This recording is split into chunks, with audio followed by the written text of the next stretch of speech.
Open your Bibles now, please.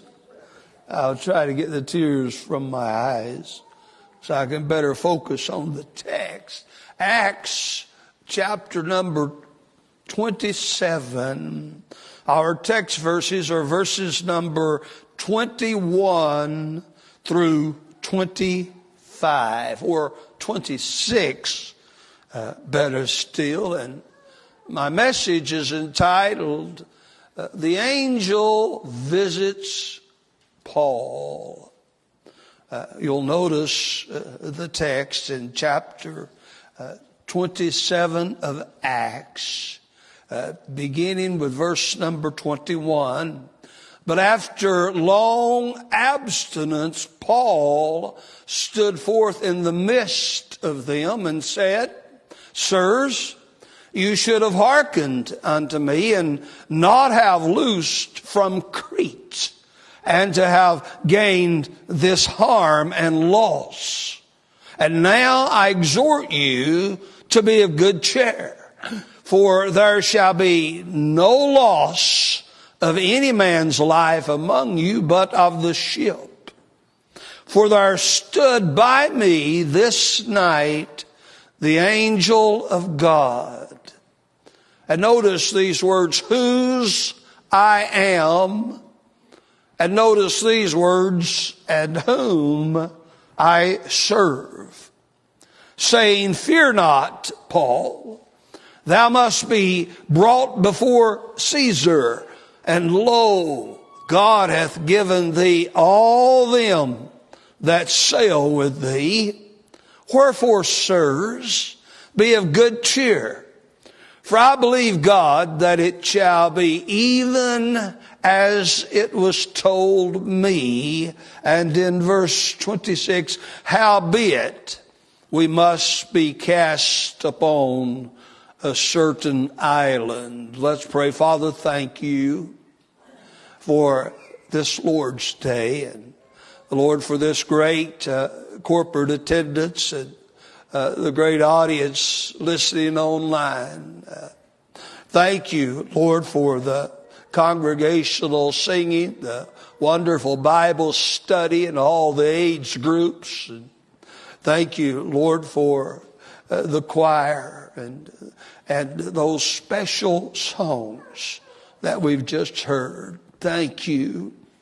Thank you for this text that lays before us. And Lord, I feel so inadequate before such a great book as this, and before the great God whose word this book is.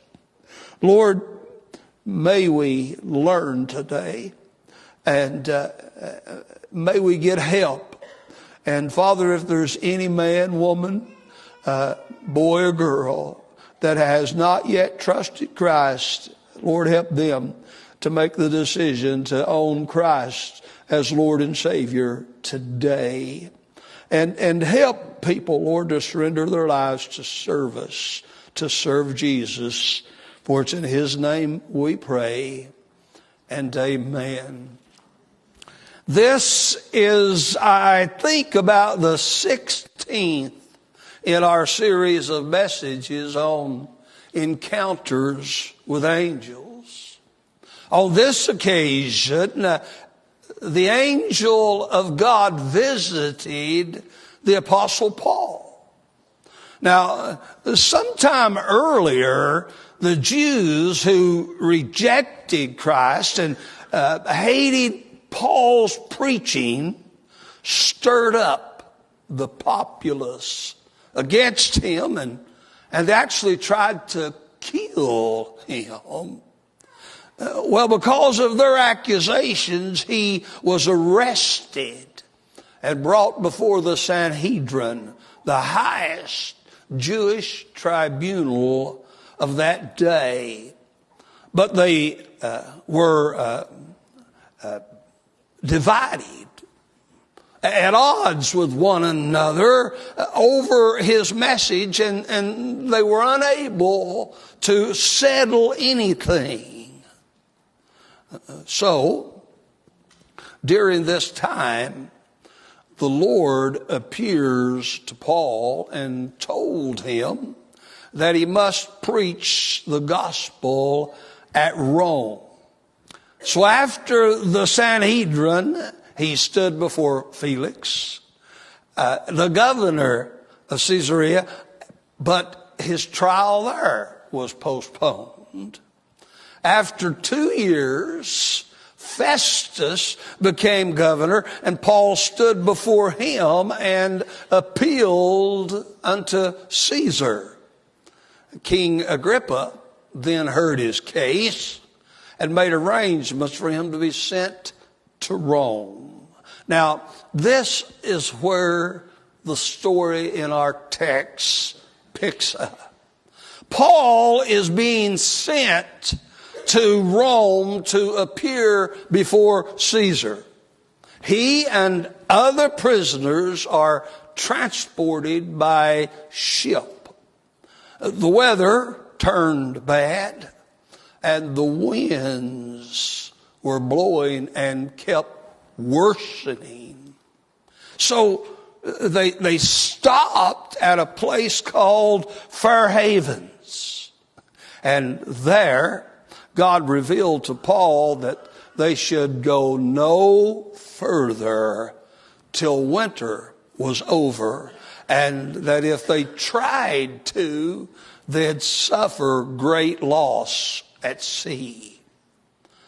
But the winds slowed down, and the soft breezes blew, and the travelers saw no reason to postpone their journey through winter. And in spite of what Paul told them, they set sail again. After doing so, there arose a tempestuous wind. It was actually a hurricane, and the ship was caught up in it. Well, after they did everything they could to hold the ship together and stay afloat, they lost all hope of surviving. But Paul had been praying and came to them with this message: I told you so. You should have listened to me, and you wouldn't have had to suffer this great loss. But God is merciful. And if you'll listen now, even though the ship will be destroyed, no one will die, and we'll all reach Rome. The angel of God told me so. This time, they listened to the preacher, and though they lost everything they had in the shipwreck, they all reached a nearby island alive, floating in on broken pieces of the ship. Now, here's the story of the angel's visit with Paul. And in it, we learn these three great truths. Number one, we learn that salvation, the salvation of souls, is a matter of ownership. In the story, we also learned that there's the issue of one's service to God.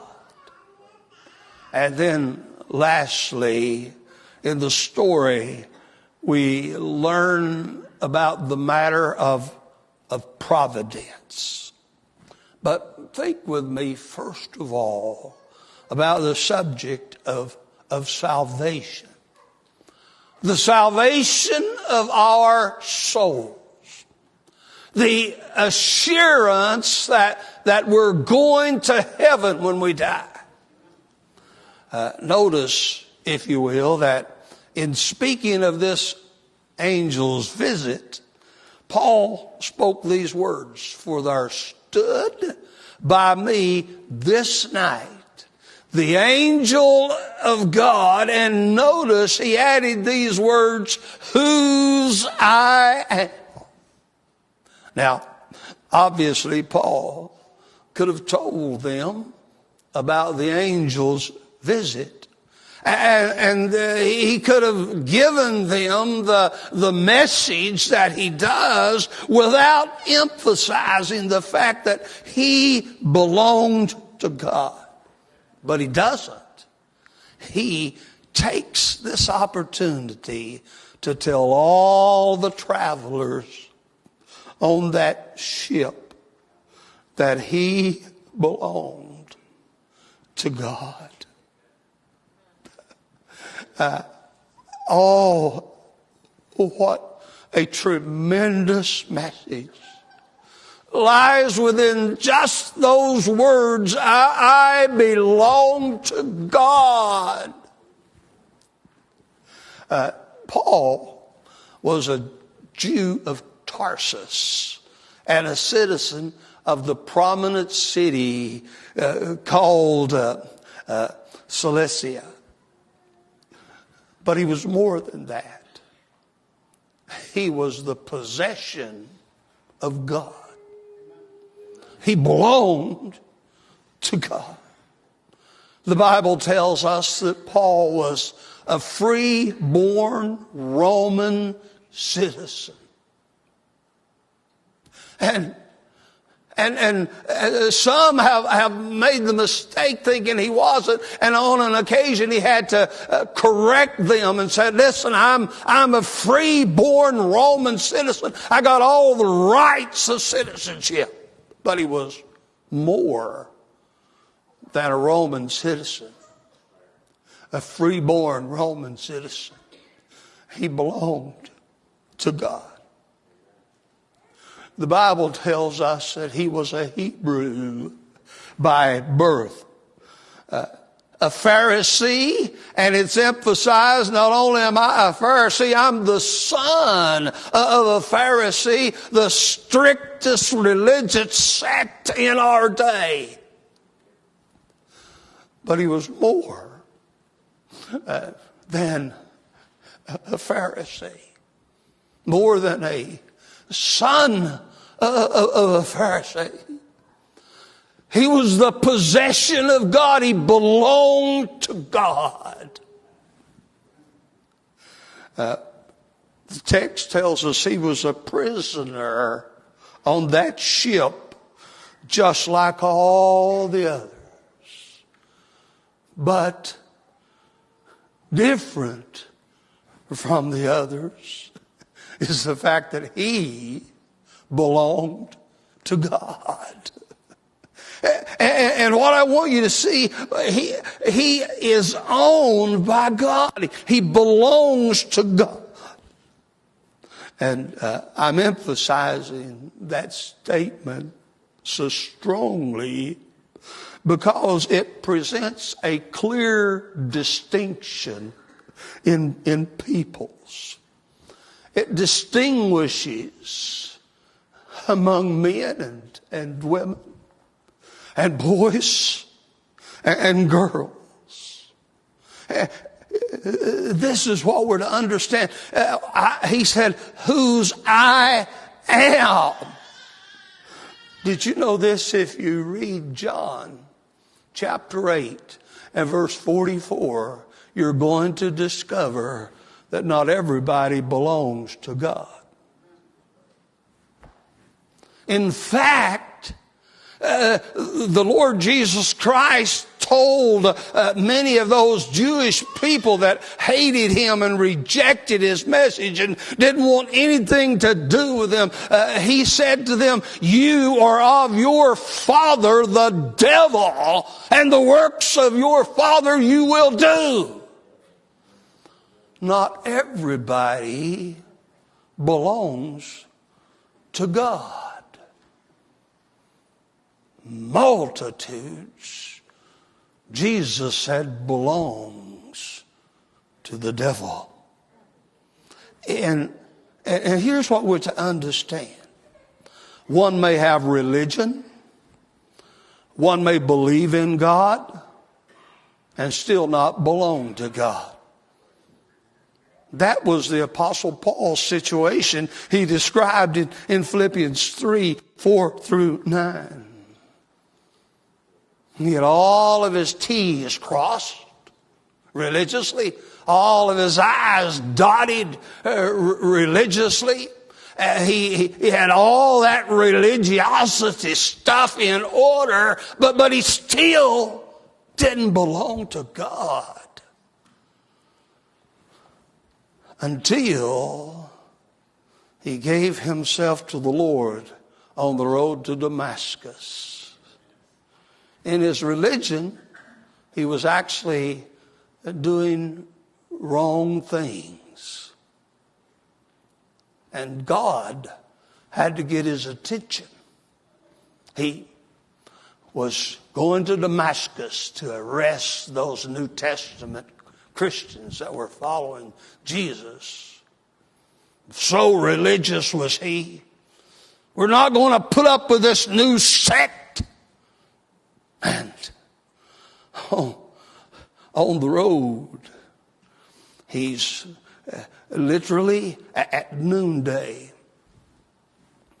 the brightest moment of the day. There's another light from heaven that outshone the sun and literally knocked this Saul, this Pharisee and son of a Pharisee, and this religious man, knocked him off of his horse down on the sand. And this religious man that didn't belong to God cried out these words, Lord, what would you have me to do? Oh, listen. When Paul is in the midst of the storm, when he's in a ship that'll soon be torn apart by the winds and the waves, he has the joy of knowing he belongs to God. He said, I belong to God. Oh, I belong to... Now, there are requirements to becoming owned by God. In other words, you must realize that you are not His. The Apostle Paul had to realize that he wasn't God. He had his religious T's crossed, religious I's dotted. He had been through all of that. He believed in God. He believed in the prophets. He believed in the scriptures. But he had never had a personal encounter with God until the road to Damascus. The Bible tells us, Acts 20 and 21, that to belong to God, we must reach that place to where we realize we don't belong to God and where we're willing to put faith in the Lord Jesus Christ and evident repentance toward God. John chapter 3, verses 1 through 7. Nicodemus, religious man, ruler of the synagogue,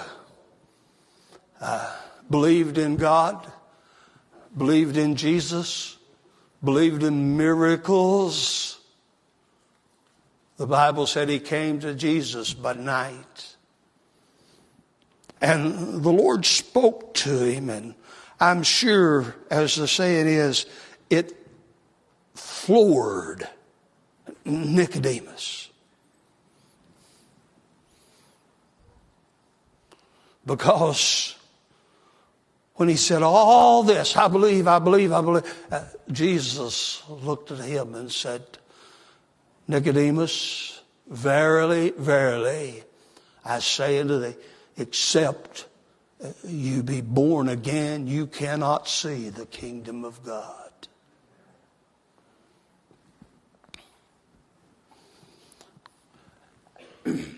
Everybody has to be born again before they can see the kingdom of God, before they can become a child of God. That happens at a particular time. September the 4th of this year, I know I don't look like it. I probably look like I'm around 40. But I'll be 73. In case you want to get me something, write it down. Pastor's birthday, September the 4th. That's when I was born to Mom. Jesus told Nicodemus, you got to have that water birth. That happened to every one of you ladies. Your water broke, and then your baby came into the world, didn't it? That's what happened to all of you. Your mom's water broke, and then you were born into the world. That happened at a time. Jesus said, you have got to be born again. You've got to have a spiritual rebirth. You got to understand you need God, understand you're a sinner. You got to want God. You got to want to be saved. And you got to want it enough to not only believe in your heart, Romans 10, 9 through 13, but confess with your mouth that now you belong to God.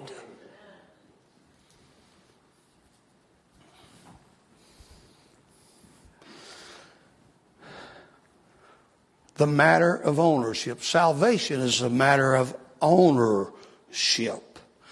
Do you belong to Christ? Does evidence demonstrate it? Then in the story, there's the issue of service to God. Notice after he says, there stood by me this night the angel of God, whose I am. He said, and whom I serve. Now, obviously, that's another statement of distinction, isn't it? There are several kinds of servants on the very ship that he is on. Did you know this? The owner and the master of the ship was a servant because he provided the ship for others to use. The crew members were all servants because their expertise was needed and depended upon by others. Others didn't know how to pilot a ship. Their expertise was needed. The centurions charged with the oversight of the prisoners were servants of Rome. But please notice, Paul said, I'm a servant of God, whom I serve. Listen. Paul was on that ship in the service of God. He was not so much a prisoner of earthly authorities as he was, if I could put it this way, a prisoner of God. Paul was a servant of God in whatever situation in life he found himself.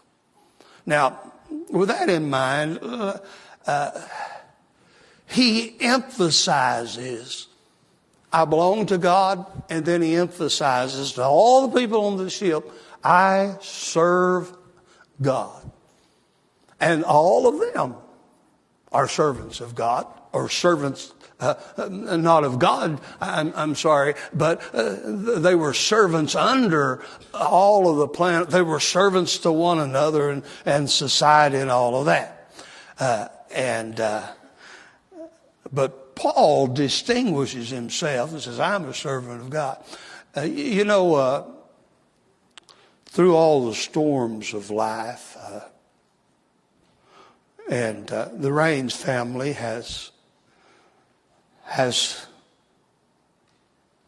been in a ship in the storms of life for about 8 years altogether now. And October the 16th will be the 6th year of unspeakable, stormy weather. And in the midst of this storm, in the midst of the soon tearing up of the ship, I've encountered a lot of servants. And one of the things that I always do is I always find an opportunity to compliment other people on their service. All of the nurses that I interact with, and there's many of them. All of the nurses' aides that I interact with, there's many of them. All the doctors that I interact with, and there's many of them. I always compliment them, and I say something like this: did anyone ever tell you that you are a special gift from God? 99% of the time they'll say no, because they're in unthankful positions. A lot of people are in life. But I say you are, to people like my son and like his parents and his dear wife. And then I introduce myself as a servant of God.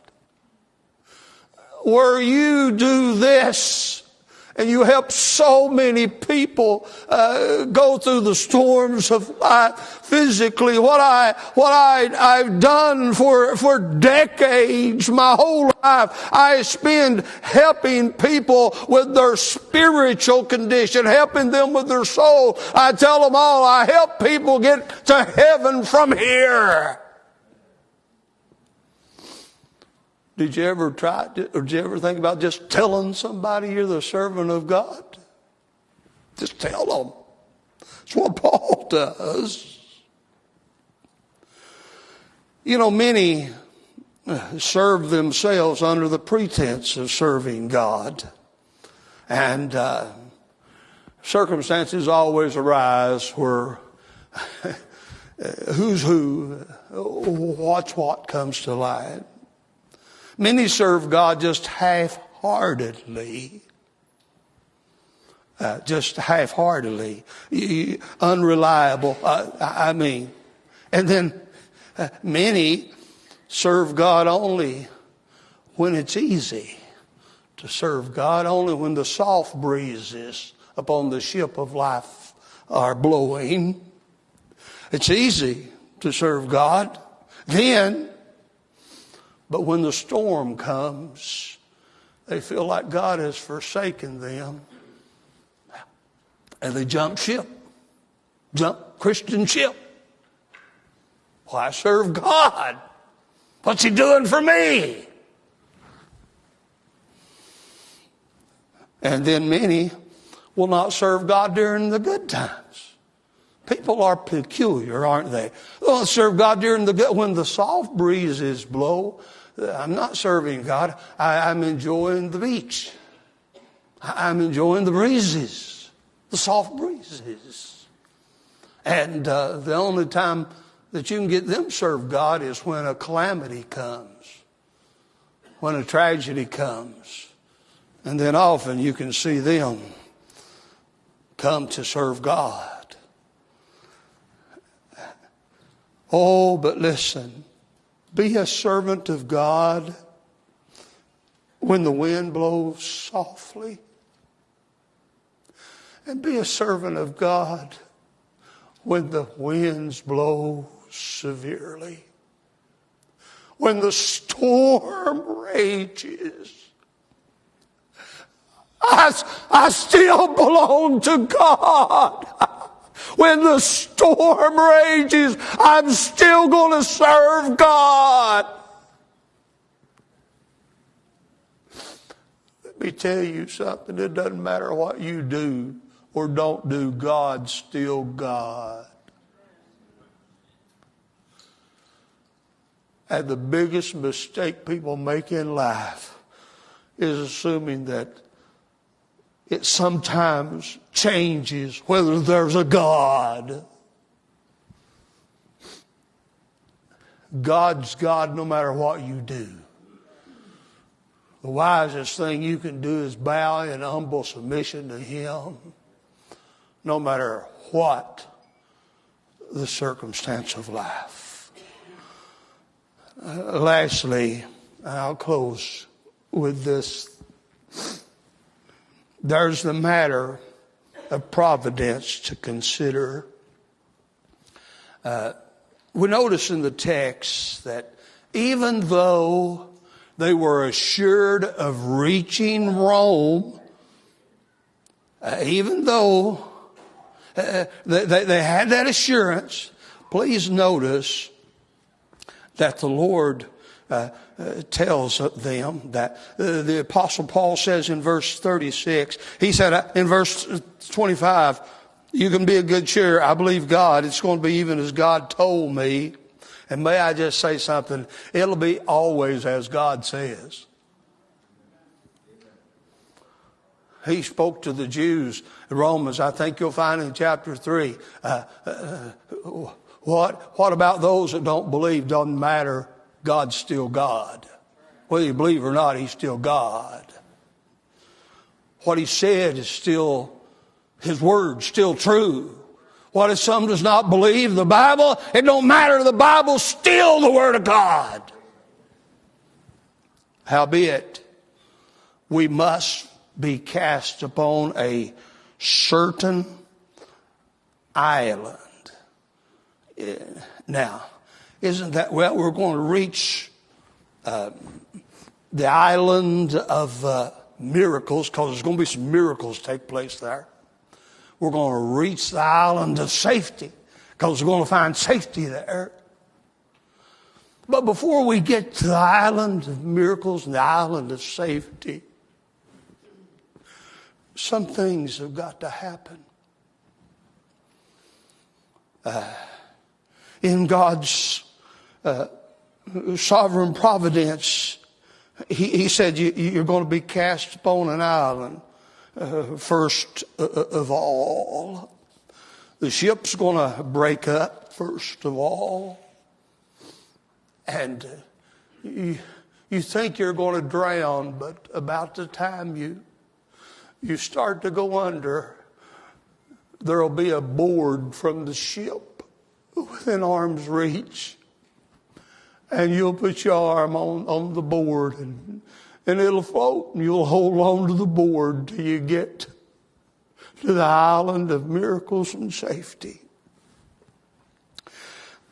But first, there's got to be these things. Now, we usually make these mistakes in life. First of all, we usually don't listen to Bible-believing preachers. You remember while they was over there at Fair Havens, the Holy Ghost told Paul, said, preacher, I want you to tell them they better stay put here till winter's over. And if they don't, they're going to suffer great damage. Well, he told them. But the winds died down for some reason, and the sun started shining. The weather looked so beautiful, and then the wind just blew softly. Oh, what a beautiful time. I believe we'll be all right. Let's get back in the ship. Let's go. Let's ignore the preacher. Let's not listen to God's man. Let's just sail this ship to Rome. That's what they did. Now, nobody likes to hear, I told you so.